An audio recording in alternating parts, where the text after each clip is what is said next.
Welcome to our church this afternoon, and to those who are watching our interview here and those who will be watching the interview on the YouTube channel now or later. My name is Lorna and I'm a member of the ministry team here at St. Peter Mancroft. The last 15 months have seen huge changes in the way we work as a society, as a church and as a city. But now we are getting back to a different way once again. Hospitality is a vital part of our fine city. And today I'm talking to two city hosts who are glad to be welcoming people here once more. Denise and Lorna, welcome and thank you for speaking to us today. Can I ask you first to tell us what brought you to this city host role? Well, for me, it started after I retired, and after a first year of being quite lazy, I decided I really wanted to start doing something more active again. And it appealed to me because of the fact that it was outdoors and it was moving around and it was meeting lots of people and having the opportunity to talk to people about Norwich and welcome them to Norwich. Which I love. I'm not a local myself, but I've lived here 20 years and I thought it would be a nice way to give back to the city again. So that was my motive. Why did I come to the city host? I came when I retired as well. I wasn't ready to put my feet up, and well, part of me was, to be fair, but I thought, no, if I sit now and watch the telly all day, that will be a thing that I'll do all the time. So I was looking for something to do, really. And being a lazy person, really, I didn't want to be travelling a long way to try and find something to do. And I live in the city, and this seemed like a nice thing to do. I love the city. I've lived here since 1984. I don't know it as well as some of our guys who have lived here all their lives, but you learn all the time. And it's fun. It's really fun to do, isn't it? It is. You get a real kick out of helping people, and it's nice just to put a smile on somebody's faces, and local people as well, you know, because they appreciate directions sometimes. Not everybody knows every nook and cranny of the city. Ships move, don't they? Yeah. Yes, yeah, that's right. Oh, that's good. Well, we're glad to have you. Thank you. So, how have you been preparing to welcome tourists back? Well, we had a stage where we came back because obviously we've got to prepare ourselves as well, because we were all disbanded for a while, weren't we? Well, we weren't allowed out for a while, were we? And then we were allowed out. When we first came back, we're not allowed to give the maps out, which that's quite difficult when you're used to greeting tourist visitors and they want a map. We would have to send them somewhere that they could get one, but we couldn't give them up. So we had to learn ourselves, adapt ourselves, didn't we, as to how we could help people without actually physically giving them a map. We got there, didn't we? Yeah, I mean, I didn't do so much in those early stages, but I think one of the things that I realised was how out of touch I felt myself with the city, and I felt I needed to go out and walk around again and just remind myself of locations, of places, and see, sadly, what had closed. Yeah, it is a question. But what had opened as well, because we've got a lot of new things that happened as well. So it was learning the city again for ourselves, isn't it? It was. It was almost like starting again and just thinking, right, what is the city now? Who is where? And we're making sure that the hosts, when they do come back, that they're ready to come back, because, you know, it is strange times, and they come back, and when they first came back, I think people were a little bit nervous. I'm fine, because I live in the city, so I'm a bit the other way, because I think when people are coming in, I think, oh no, what are you doing? Why are you all coming in the city?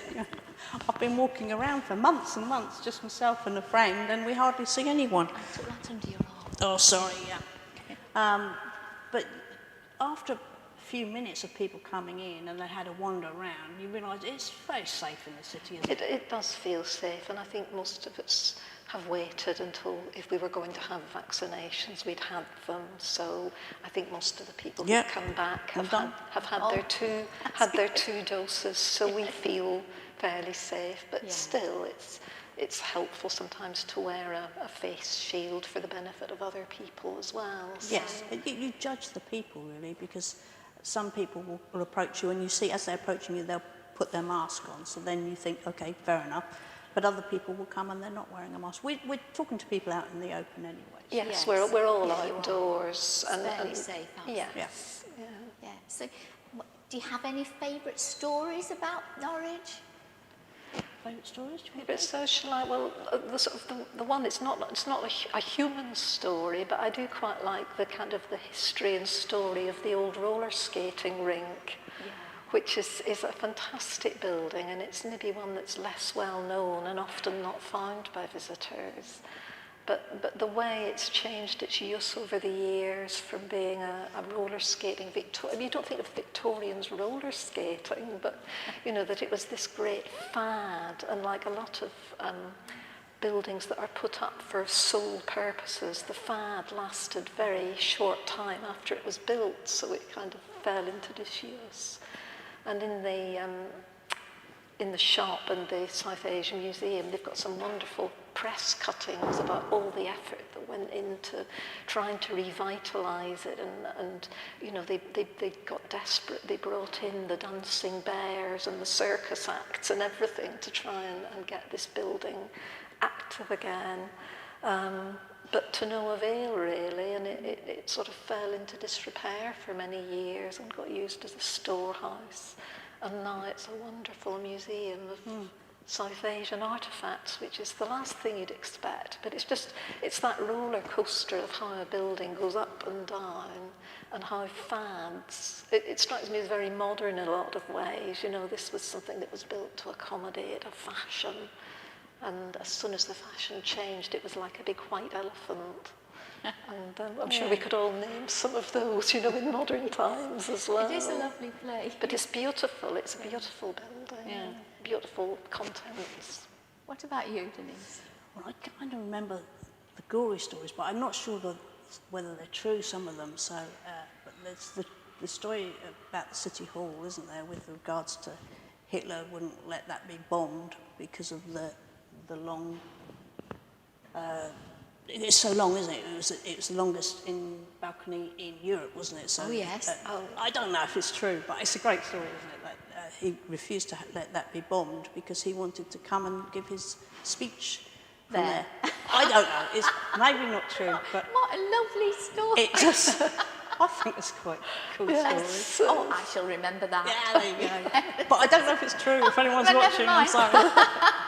It's a lovely story. And it is. I remember how we were doing repairs when we won the championship last time.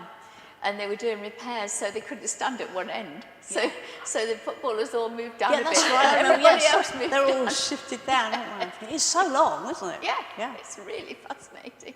And do you have favourite places in the city, you know, that you like to work? I quite like being on Gentleman's Walk because it's always busy along there, and you get a lot of people cutting through from Castle Meadow down Davy Place. So when visitors are coming into the city, they're often sort of just beginning to get their bearings when they get as far as Gentleman's Walk. So I find that quite a good point. Anywhere really where there's a crossroads or a junction, I find is quite a good place to stand. We have hosts that will have certain places that they will go to and stand for the whole 2 hours that we're out on the shift. Some people just wander around. I love the market because I think the market's such a beautiful place and vibrant, isn't it? Yeah. There's such a buzz around the market, so I quite like it there. And yes, we have to go up towards the castle because obviously the coaches drop people off there, so we sometimes have a little race up there, don't we, in the morning to see who gets up there first to see the tourists, because that's lovely, meeting the tourists and as they're coming off the bus and chatting to them. But then there's certain spaces, as I say, all around that people go. But yeah, mine would be the market. Yeah, I quite like it. Although it can be quieter down there, it's nice down at the cathedral as well. Yeah. I usually at some point take a walk down to Toonland and the cathedral and maybe up Elm Hill, because quite often you will come across visitors in the summer months more, less so in the winter, who are a bit lost down in that area. Yeah, you can always tell. Yes. Who's a tourist.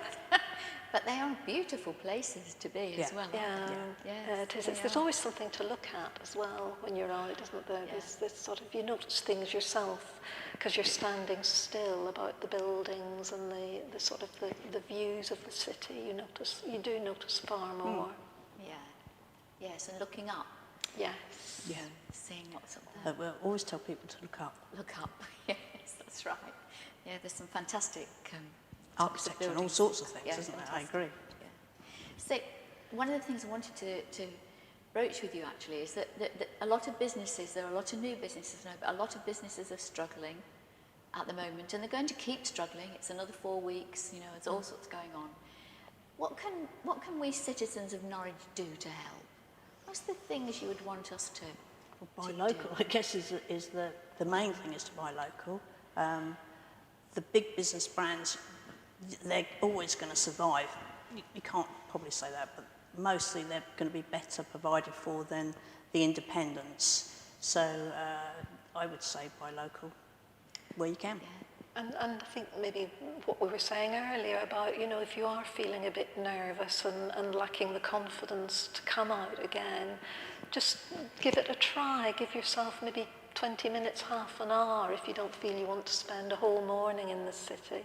And people, lots of people out and about, even outdoors, are wearing masks. Nobody is going to think you look odd if you feel happier coming out and even outside wearing a face mask. And they're very strict on who can come in. The shops, the little shops are quite Yeah. strict on they can have 1 or 2 in at a time, and it's quite And safe. people are abiding by that. People are being quite respectful of that, I think. Absolutely. So, just take a baby step out and just maybe come and sort of buy something in the city that you might have done online. Treat yourself, that's what I say. Well, that's good advice. Buy an ice cream, it doesn't have to be a big thing. No. Or a street coffee if you don't want to go in, support one of the And street that street coffee coffee's stalls. very good, isn't it? Yes, there's some good ones out there. Yeah, you're right.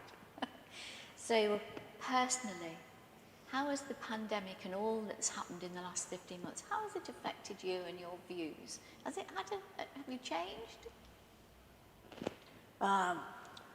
The first lockdown affected me more.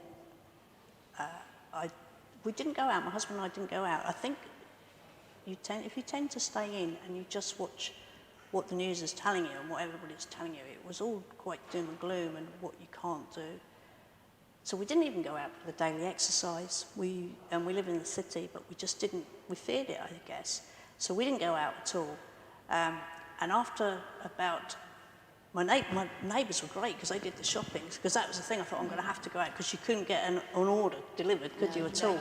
You couldn't get a slot. But my neighbours offered to do the shopping. I thought, well, we're sold, Tim, we can stay in. And then it got to the stage where I realised, do we need to go out?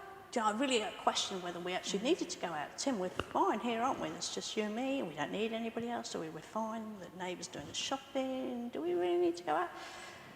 Then I thought, if we don't go out, Tim, we're never going to go out again. I really honestly thought we wouldn't go out again. So I made us go out for a walk, and we walked along the river. And there was hardly anybody out, because if you don't live in the city, I suppose, you're not going to come in, because people weren't in the first lockdown. And we had some lovely walks along the river, and then that built us up to going out again. And then when we were locked down for the second time, I was out every day without a shot, and so was my husband. We went out every day. So yeah, it was odd times though, it was odd. Very odd, yes, very, very strange times. I think it makes you appreciate, excuse me, I think it makes you appreciate little things, small things, I think it definitely slows us down. Sorry.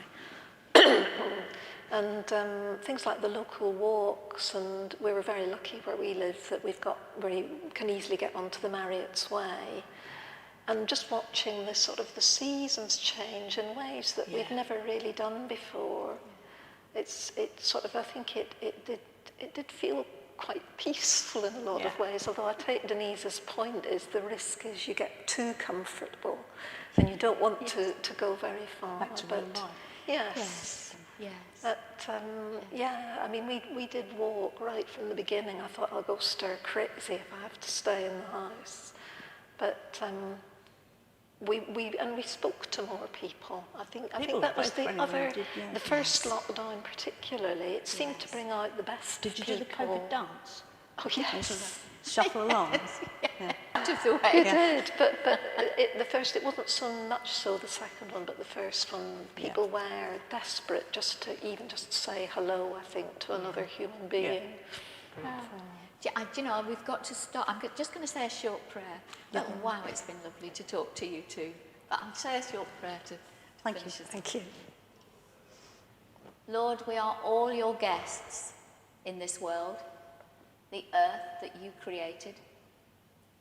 As our city comes back to life in all its richness and diversity, bless all the guests who come to visit here and help us to continue to give a true welcome to all who arrive. Thank you, Father, for our city hosts who help to make Norwich a truly welcoming place. Amen. Thank you. Thank you. Thank you. To turn your mics. Yeah.